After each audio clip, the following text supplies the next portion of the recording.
راوی بھی خود حضرت کعب بن مالک رضی اللہ تعالی عنہ ہیں۔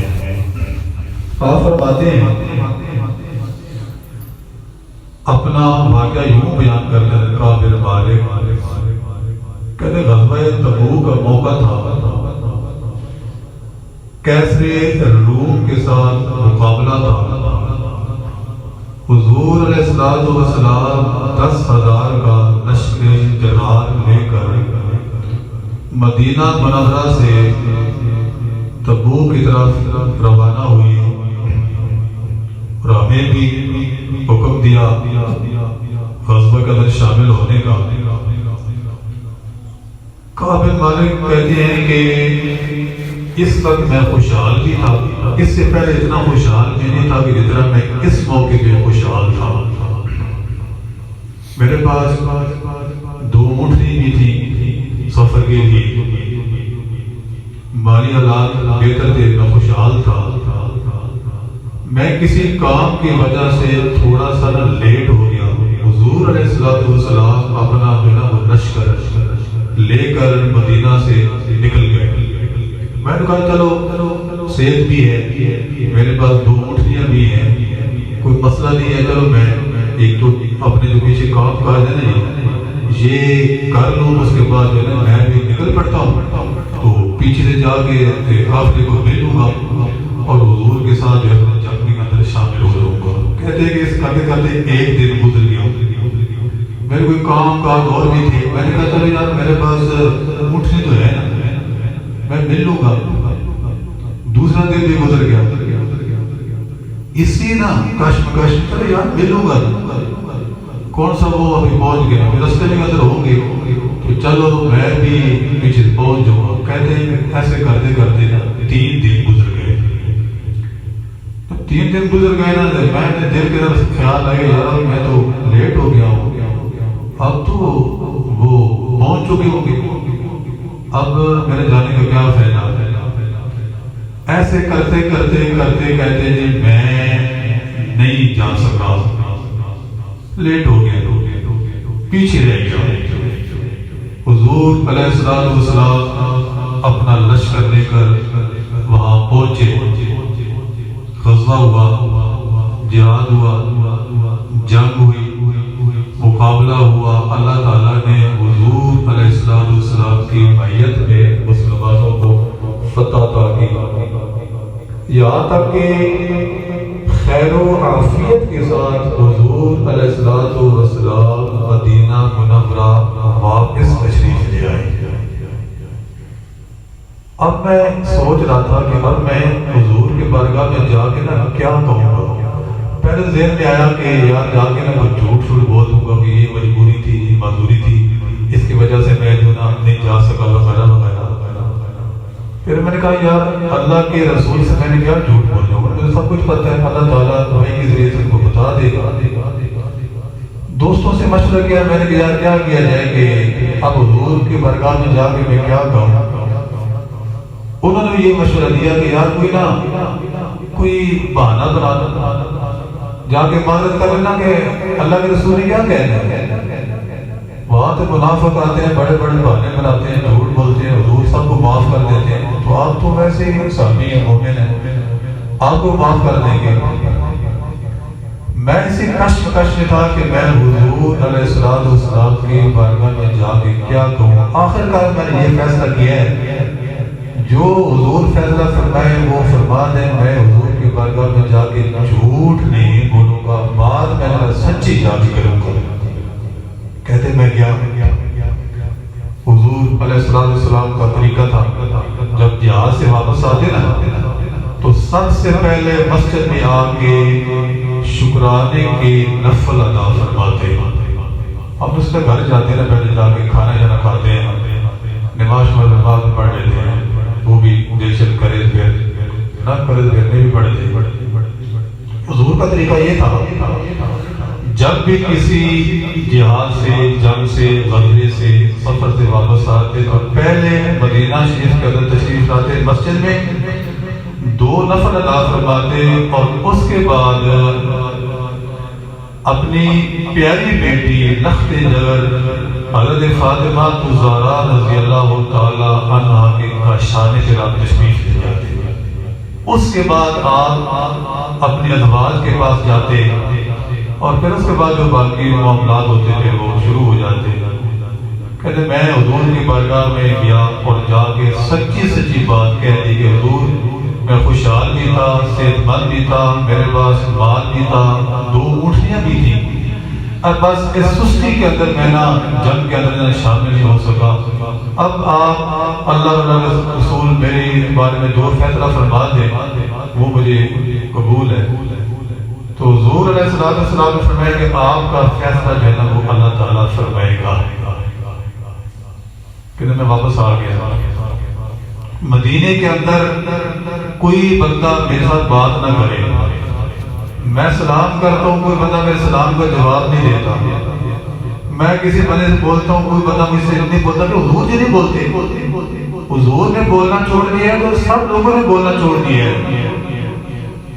کہتا ہے یار یہ وہی مدینہ ہے، یہ مدینہ میرے لیے اجنبی ہو گیا ہے، میں اجنبی انسان ہو گیا ہوں. کوئی مجھے یہاں پہ جانتا نہیں ہے، پہچانتا نہیں ہے. کوئی بندہ میرے سلام کو جواب نہیں دیتا. میں مسجد میں آتا ہوں نماز پڑھنے کے لیے، حضور نماز کے اندر کھڑے ہوتے ہیں تو میری طرف دیکھتے ہیں نماز کے اندر اس طرح کا کہ میری طرح ترچھی نظروں سے. لیکن جب نماز سے فارغ ہو جاتے ہیں حضور میری طرف نہیں دیکھتے. میں بڑا پریشان. اسی سلسلہ میں میرے ایک چچا داد بھائی ہیں، وہ باغ میں کام کر رہے تھے. میں ان کے پاس گیا مشورہ کرنے کے لیے. یار کہ 40 دن ہو گئے کہ حضور بھی مجھ سے ناراض ہے، سارے مدینے والے مجھ سے ناراض ہیں، سمجھ نہیں آ رہی کہ کیا کیا جائے. وہ کام کر رہے تھے باغ کے اندر. میں نے کیا سلام کیا، سلام کو جواب انہوں نے دیا. میں نے ان سے بات کی، انہوں نے کسی میری بات کا جواب نہیں دیا. کہتا آپ کا فیصلہ اللہ فرمائے گا. میں پریشان واپس آ گیا.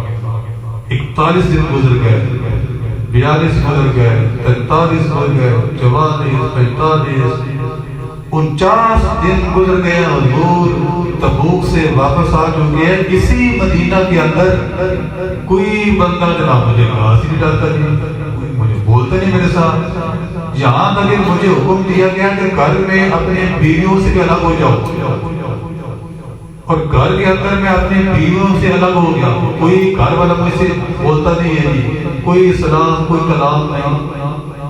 اس کا ذکر اسی آیت کے اندر آتا ہے کہ زمین باوجود اس کے کہ بڑی کشادہ ہے ان 3 شخصوں کے اوپر تنگ ہو گئی اور خود ان کی جانیں ان کے اوپر تنگ ہو گئی ہیں. کرتے کرتے کہتے وہ 2 جو دوسرے صحابی تھے نا، وہ تو تڑا تڑ کے روئی جا رہے ہیں، ساتھ میں رکھا ہوا ہے اور روئی جا رہے اللہ تعالیٰ کی بارگاہ میں. لیکن میں جا رہا ہوں ادھر ادھر، شاید اللہ تعالیٰ میں مہربانی فرمائے. آخر کار جب 50واں دن آیا نا تو ایک صحابی میرے پاس آئے، مجھے تلاش کرتے کرتے کہتے ہیں کہ آپ کو حضور بلا رہے ہیں. میں سمجھ گیا کہ شاید اللہ تعالیٰ نے آپ جو ہے نا وہ میری توبہ قبول فرما دی ہے. میں حضور کی بارگاہ میں گیا تو حضور نے فرمایا کہ آپ کو مبارک ہو، اللہ تعالیٰ نے آپ کو معاف فرما دیا ہے. اور فرماتے ہیں رکاب المالک کہ یہ جو دن ہے نا جی، میری خوشی کا سب سے بڑا دن تھا کہ آج اللہ تعالیٰ کی طرف سے جو نا یہ اعلان ہے ثم تاب علیہم لیتوبوا. یہ آیت ان کے بارے میں نازل ہوئی نا جی، یہ کنفرم بخشش ہے، پکی بخشش کہ اللہ تعالیٰ نے معاف فرما دی. میرے بڑی خوشی کا دن ہے. میں حضور کے بارگاہ میں گیا، حضور نے میرے سلام کا جواب دیا، حضور نے میری طرف دیکھا تو میری خوشی کی انتہا نہیں رہی. تو 50 دن سے جو کیفیت چل رہی تھی کہ حضور میرے سلام کا جواب نہیں دے رہے، مجھے دیکھ نہیں رہے. کیونکہ حضور کے صحابہ تھے نا جی، وہ ان کو ایک ہی مگن ہوتی تھی، بس حضور کو دیکھنا، حضور سے باتیں کرنا، حضور ان کو بلائیں، حضور ان کا ذکر کریں. ان کو ایک ہی بس مگر تھی، جذبہ تھا. یہی بات ہے نا جب کسی جہاد کے اندر جاتے انہیں کچھ بھی نہیں پتا ہوتا تھا کیا ہوگا، بس وہ ٹوٹ پڑتے تھے جناب. یہ دیکھیں نا یہ لشکر جو گیا ہے، یہ 10,000 آدمی تھے جناب، آگے 2-3 لاکھ بندہ تھا آگے. آج ہمیں یہ ڈراتے ہیں نا جی کہ امریکہ بڑی پاور والا ہے، یہ باقی جتنے بھی ملک ہیں یہ سارے بڑے طاقتور ہیں، ہم اتنے ڈر سکتے. یہ تو منافق ہے نا جی، یہ تو منافق ہیں، منافقوں کا قبضہ ہے ہر جگہ پہ، سارے اسلامی ملکوں کے اوپر ان کا قبضہ ہے، میڈیا کے اوپر ان کا قبضہ ہے جناب۔ ان کا کام ہے 24 گھنٹے جو ہے نا جی مسلمانوں کے اندر سے ہوا کو خارج کرنا، ان کو ڈرانا۔ یہ دیکھو 10,000 آدمی تھا جناب، مدینے سے نکلے، لمبا سفر ہے، گرمی کا موسم ہے، اور کیفیت یہ تھی کہ ایک کھجور نا جی، ایک کھجور کے اوپر 2 دن گزارنے پڑتے تھے، ایک کھجور کے اوپر۔ راستے میں پانی نہیں تھا، اونٹ کو ذبح کر کے اونٹ کی اوجری سے پانی نکال کے اپنے حلق کو تر کیا جاتا تھا۔ یہ کیفیت تھی۔ 10,000 آدمی مدینے سے جا رہا ہے، آگے 2 لاکھ کے ایک جنگجو لشکر کے ساتھ مقابلہ ہے جناب، وہ اپنے گھر کے اندر ہیں، یہ یہاں سفر کر کے جا رہے ہیں، نہ تو اونٹ ہے نہ جنگی سامان ہے پاس۔ اس کو کہتے ہیں ایمان۔ آپ جس زمانے کے اندر ہم پہنچ چکے نا، یہ ہم تو ایمان کے زمانے کے اندر جی رہے ہیں جی۔ جنگ ہوئی، غزوہ ہوا، اللہ تعالیٰ نے فتح عطا فرمائی، برکت ان صحابی کی جو ہے نا جی توبہ قبول ہوئی۔ 50 دن کے بعد ان کے ساتھ حضور علیہ السلام نے سلام کلام کیا۔ کیا وجہ؟ ان کے لیے تو فطور نہیں تھا، پہلے کئی جہاد کے اندر یہ صحابی جو ہیں حضور کے ساتھ شامل ہوتے رہے، صرف ایک جنگ کے اندر، ایک غزوے کے اندر وہ صرف سستی کی وجہ سے شامل نہیں ہو سکے۔